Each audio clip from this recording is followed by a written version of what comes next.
Apollo 11 successfully landed on the moon on July 20, 1969. This event sparked a generation's excitement and realized President John F. Kennedy's objective of landing a man on the moon before the end of the decade. With an estimated 650 million viewers, the moon landing was one of the most watched television events in history. Years of planning and technological advancement culminated in this great broadcasting milestone. But how did NASA manage to transmit a live moon landing from the moon to a record-breaking number of people on Earth? NASA began developing the rocket and spaceship that would eventually transport humans to the moon in the early 1960s. At the time, the United States had only flown a few people into space, and no one had ever been beyond Earth's orbit. This bold plan to send humans to the moon was met with widespread skepticism, and NASA realized that live footage of the astronauts stepping on the moon would be critical to the mission's credibility. NASA hired the electronics firm Westinghouse to design and build a small black and white camera capable of recording man's first steps on the moon. This camera would have to run on a 7-watt battery and withstand the intense radiation and extreme temperatures encountered on the moon's surface. They devised the unified S-band technology, which allowed them to transfer telemetry, command, voice, and television data over many frequencies using a single antenna. Even with this new system, however, there was insufficient bandwidth for a normal 500,005-line video camera. Westinghouse created a slow scan camera that transmitted just 325 scan lines at a rate of only 10 frames per second in order to accommodate the video feed into the downlink. An electrical line would connect this camera to the lunar module, allowing it to be moved about the landing zone. The video signal would be relayed from the lunar module's antenna to an Australian tracking station, where NASA would turn the image into a standard broadcast signal. President John F.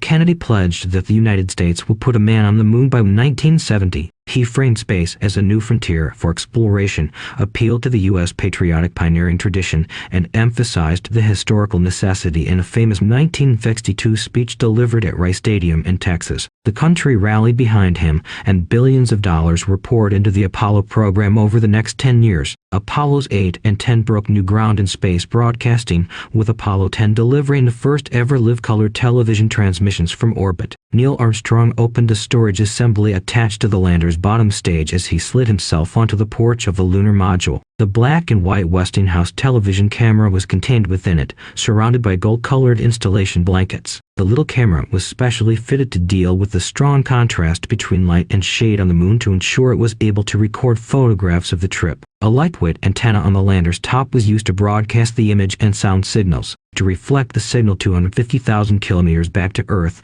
the umbrella-shaped antenna was laced with 38 miles of fine gold-plated wire, thinner than human hair. Buzz Aldrin turned off a circuit breaker in the cabin, and black and white TV images of Armstrong's ghostly apparition were broadcast back to Earth. The visuals were hazy and blurry, but they were a tremendous technological leap in broadcasting. Neil Armstrong and Buzz Aldrin were intended to sleep for a few hours after successfully landing on the moon. They couldn't wait any longer and requested an early exit from the lunar module. As a result of the change of plans, Honeysuckle Creek Tracking Station in Australia was in an ideal position to rebroadcast the first few minutes of the transmission. The signal was also received by the Goldstone Observatory in California, although the image was blurry and difficult to discern. NASA shifted the globe broadcast from Goldstone to Honeysuckle at the last second. When the Parkes radio telescope dish in Australia was able to make line-of-sight contact with Apollo 11, it began transmitting as well. The camera did an excellent job during the trip and is still on the moon today. A more sophisticated version of the camera was used on subsequent Apollo missions,